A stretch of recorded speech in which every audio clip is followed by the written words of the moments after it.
Hey everybody, and welcome back. I'm Ted. I'm here to present another fast fact for you. And for this fast fact, we are going to discuss American Socialists. Now, American Socialists were unique among the generation of socialists in Western Europe and the United States on the eve and during World War One. Prior to World War One, the socialists had a group had condemned capitalism and had stated that they would not support a capitalist nation at war.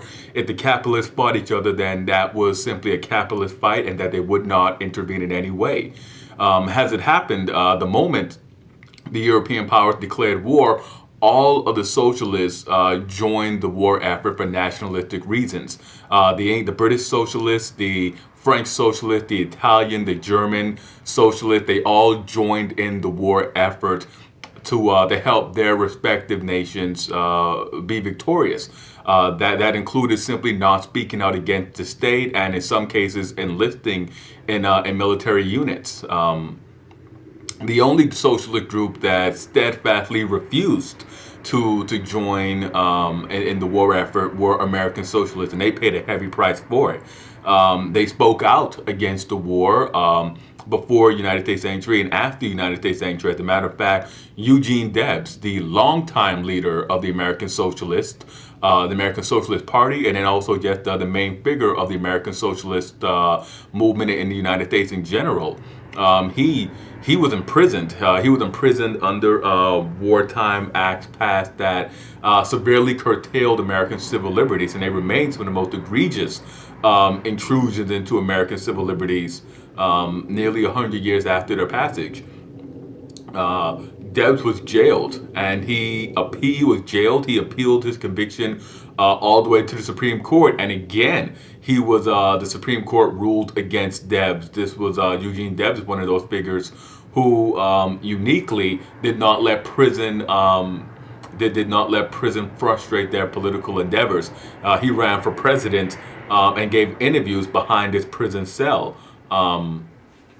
Behind the bars of his prison cell, but unique among all the the socialists were American Socialists. They refused to support the war effort. They paid a heavy price for it. The later Palmer raids, were a part of the first Red Scare, largely targeted the American Socialists and, of course, foreign-born socialists who were deemed anarchists.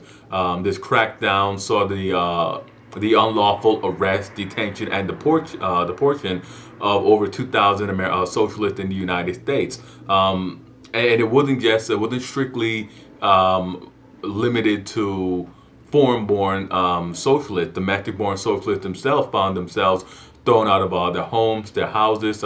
Many of them simply held unjustly in jails, and they really carried a stigma with them. As a matter of fact, this experience would later cause a splintering within the American Socialist Party.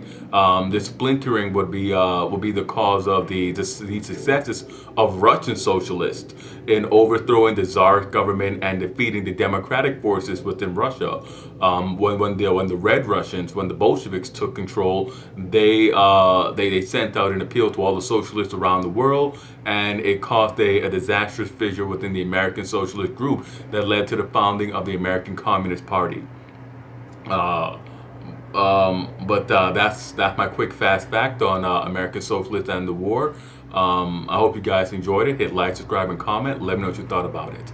And as always, I'm Ted, and I'll see you guys next time for another fast fact.